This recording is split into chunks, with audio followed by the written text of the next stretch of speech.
नमस्कार दोस्तों, मैं आचार्य डॉक्टर सरिता मिश्रा आप सभी दर्शकों का अपने चैनल में हार्दिक अभिनंदन करती हूँ। सर्वप्रथम आप सभी को नववर्ष की मेरी तरफ से हार्दिक शुभकामना। नया साल आप सभी के जीवन में आशा की नई किरण लेके आए, यही मेरी ईश्वर से कामना है। तो चलिए आज के विषय पे आते हैं। आज मैं आप सभी को साल 2025 तुला राशि के जातकों के लिए कैसा रहने वाला है, इस विषय को लेके आज मैं वीडियो आई हूँ। आपकी जानकारी के लिए मैं बता दूं कि ये भविष्य फल चंद्र राशि पर आधारित है, यानी कि तुला राशि के जातक के लिए ये वीडियो काम की है।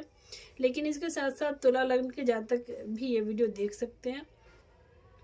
ठीक है, तो चलिए बिना समय को गवाए आगे बढ़ते हैं, कार्यक्रम को आगे बढ़ाते हैं। ये साल हम सभी के जीवन में बहुत ही खास रहने वाला है। इसका रीज़न ये है कि साल की 4 बड़े ग्रह शनि, गुरु, राहु, केतु, ये चारों के चारों ग्रह साल 2025 में अपना स्थान परिवर्तन करने वाले हैं। तो चलिए इस पे एक बार नज़र डालें कि ये कब कब होने वाला है। शनिदेव 30 मार्च को मीन राशि में गोचर कर जाएंगे। अभी 2.5 वर्ष से शनिदेव कुंभ राशि में अपने मूल त्रिकोण राशि में गोचर कर रहे थे, और अब आने वाले साल में 30 मार्च को मीन राशि में आ जाएंगे। ठीक है, देवगुरु बृहस्पति की बात करें तो 15 मई को देवगुरु बृहस्पति वृषभ राशि से निकलकर मिथुन राशि में आ जाएंगे। गुरुदेव एक राशि में लगभग 12 महीने यानी कि 1 वर्ष तक रहते हैं। ठीक है, तो साल 2025 में यहाँ आ जाएंगे। राहु की बात करूँ तो राहु 18 मई को कुंभ राशि में गोचर कर जाएंगे। अभी वर्तमान में राहु मीन राशि में गोचर कर रहे हैं। राहु केतु 18 महीने तक एक राशि में गोचर करते हैं। तो ये 18 मई चूँकि राहु केतु वक्री चाल इनकी होती है, इसीलिए 18 मई को राहु जो है कुंभ राशि में आ जाएंगे, और केतु देव जो है 18 मई को सिंह राशि में आ जाएंगे। ठीक है, तो चलिए अब आते हैं कि विषय पे आते हैं कि तुला राशि के जीवन में आने वाला साल क्या सब इनके जीवन में बदलाव लाएगा। सर्वप्रथम तुला राशि के जातकों के लिए सबसे बड़ा ग्रह जो है शनिदेव से इसकी शुरुआत करते हैं, क्योंकि शनिदेव सबसे धीमी गति से गोचर करते हैं। एक राशि से दूसरे राशि में गोचर करने में शनिदेव को लगभग 2.5 वर्ष का समय लग जाता है।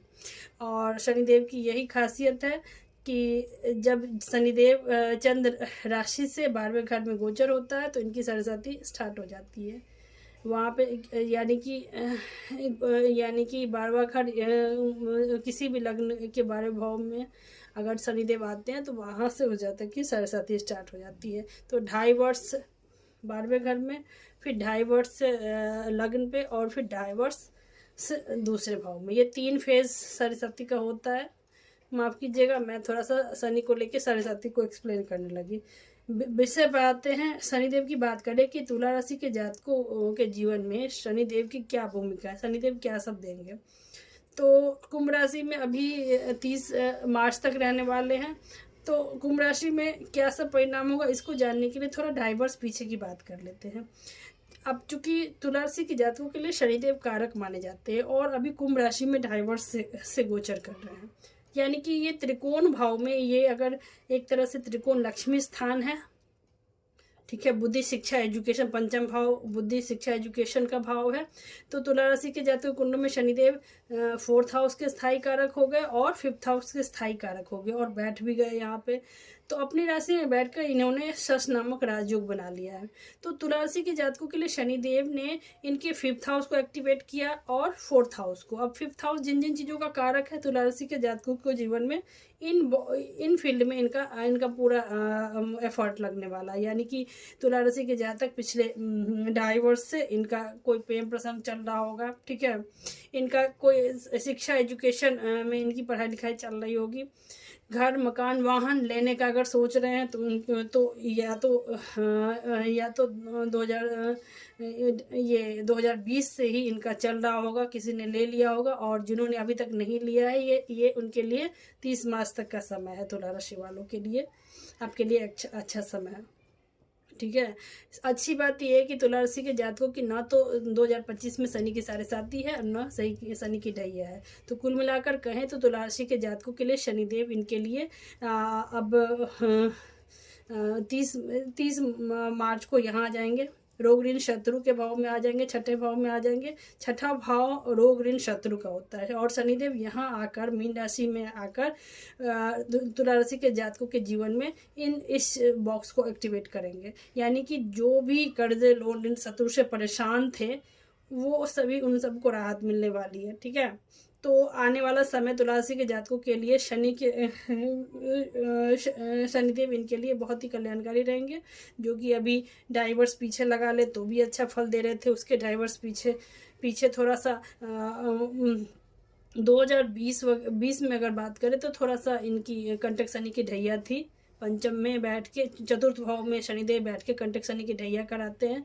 तो पिछले, मैं 2020 की बात ना करूँ, ज़्यादा पीछे ना ले जाके मैं इसको डाइवर्स यहीं पे कवर करती हूँ कि 2023 में और 24 में ये 2-2.5 साल का जो समय है और लगभग ये 30 मार्च तक का समय शनिदेव ने तुला राशि के जातकों के जीवन में बहुत सारी चीज़ें इनको दी होगी। और आगे जो आने वाले साल में 2025 में जो इन्होंने प्रयास किया है वो उसमें इनको और सक्सेस मिलेगा। बात करें देवगुरु बृहस्पति की, तो बृहस्पति देव वर्तमान में तुला राशि के जातकों के अष्टम भाव में, गुरु अष्टम भाव में वृषभ राशि में विराजमान है। अब गुरु की दृष्टियों को काउंट करें तो 5, 7, 9 इनकी दृष्टियां हैं। तो इनकी 5वीं दृष्टि जो है इनके 12वें घर पे पड़ रही है, 7वीं दृष्टि जो है धन पे पड़ रही है। ठीक है, और 9वीं दृष्टि सुख भाव पे पड़ रही है। तो अब चूंकि तुला राशि के जातकों के लिए गुरुदेव इनके लिए कारक नहीं है, अकारक हैं, लेकिन प्लेसमेंट इनकी अष्टम में बैठी हुई। अष्टम भाव जो है गुप्त विद्या का, गुप्त रहस्य का, अचानक आने वाली मुसीबतों का, ठीक है, अनमनी का होता है, रिसर्च का होता है, रिसर्च का भाव है। और देवगुरु बृहस्पति यहाँ बैठ के जो है अष्टम भाव के जो नेगेटिव चीज़ें हैं उनको उन्होंने ठीक करने का काम किया है। ठीक है, गुरु जहाँ बैठता है उस भाव को तो वो अच्छा करता ही है, लेकिन जिसको देखता है उसको वो एक अमृत की तरह काम करता है। ठीक है, तो यहाँ अगर अष्टम भाव की बात करें तो अचानक से इनके पास जो भी शनिदेव की वजह से या जो भी समस्याएं आती होंगी तो गुरु ने उस समस्याओं को उनको टैकल करने की भी ज्ञान दिया होगा। बात करें दृष्टियों की तो गुरु की वजह से इनके खर्चों में बढ़ोतरी दिखी होगी। ठीक है, विदेश से इनका कुछ आया होगा, विदेश में जो जहाँ तक विदेश जाना चाहते हैं, विदेश में कोई जॉब चाहते हैं, उनके लिए ये पिछले 1 साल का समय इनके लिए बढ़िया रहा होगा। और अगर बात करें 12 मई तक, तो जो अगर अभी तक नहीं गए हैं उनके लिए भी आज ये समय अनुकूल है। ठीक है, बात करें इनकी गुरुदेव की 7वीं दृष्टि की जो कि धन के भाव में पड़ रही है, तो देवगुरु बृहस्पति ने तुला राशि के जातकों के जीवन में धन, कुटुंब, परिवार में वृद्धि की होगी, क्योंकि गुरु का काम ही है वृद्धि करना। तो इनकी देवगुरु बृहस्पति के आशीर्वाद से तुला राशि के जातकों के इस भाव में काफ़ी कुछ इन्हें दिया होगा। 9वीं दृष्टि की जहाँ तक बात करें तो 9वीं दृष्टि से घर, वाहन, सुख, परिवार के भाव में पड़ रही है। तो तुला राशि के जातकों के लिए देवगुरु बृहस्पति ने इनके मकान, वाहन, जो भी जिस भी चीज़ का इन्होंने किया होगा, एफर्ट लगाया होगा, थोड़ा शनिदेव एफर्ट तो लगवाते हैं, मेहनत ज़्यादा करवाते हैं, लेकिन इनको मेहनत के बाद इनको सफलता भी मिली होगी। बात करें राहु केतु की, तो राहु देव इनके ये 2024 में छठे भाव रोग ऋण शत्रु के भाव में है, त्रिक भाव में बुरे का अच्छा फल देते हैं। तो राहु देव ने यहाँ बैठ के इन्हें रोग ऋण शत्रु इन पर हावी नहीं रहे होंगे। केतु की बात करें तो केतु देव की वजह से इनमें थोड़ा सा आध्यात्मिक की तरफ इनका रुझान बढ़ा होगा। ठीक है, तो कुल मिलाकर अगर इन शॉर्ट बताएं तो तुला राशि के जातकों के लिए साल 2025 इनके लिए एक कुल मिला जुला के इनके लिए एक पॉजिटिव साइन दिख रहा है मुझे, क्योंकि सारे प्लैनेट जो है, शनिदेव मीन में आ जाएंगे, ठीक है, बृहस्पति देव भाग्य में आ जाएंगे। तो जो 2.5 वर्ष का समय था वो तो इन्होंने चलो थोड़ा सा शनिदेव अगर देते हैं तो फिर बहुत मेहनत कराते हैं, जिसकी वजह से थोड़ी सी इंसान में एक असंतुष्टि की भावना रहती है। लेकिन आने वाला साल जो है, जहाँ जब देवगुरु बृहस्पति भाग्य में आ जाएंगे तो इनके ज्ञान को और इन्हेंस करेंगे, इनकी समझ को बढ़ाएंगे, इनके अंदर एक मैच्योरिटी आ जाएगी, और आने वाला साल तुला राशि के जातकों के लिए एक स्वर्णिम एक इतिहास रहेगा। ठीक है, तो इन शॉर्ट यही कहे कि तुला राशि आपके जीवन में आने वाला साल आपके लिए खुशियों के लिए इंतजार कर रहा है। साथ ही किसी साथ यदि आप उपायों को कर ले तो जो भी आपके जीवन में जो भी कठिनाइयाँ आएंगी उसमें आपको अवश्य सफलता मिलेगी। अब आप लोगों को करना क्या चाहिए? सबसे पहले तुला राशि के स्वामी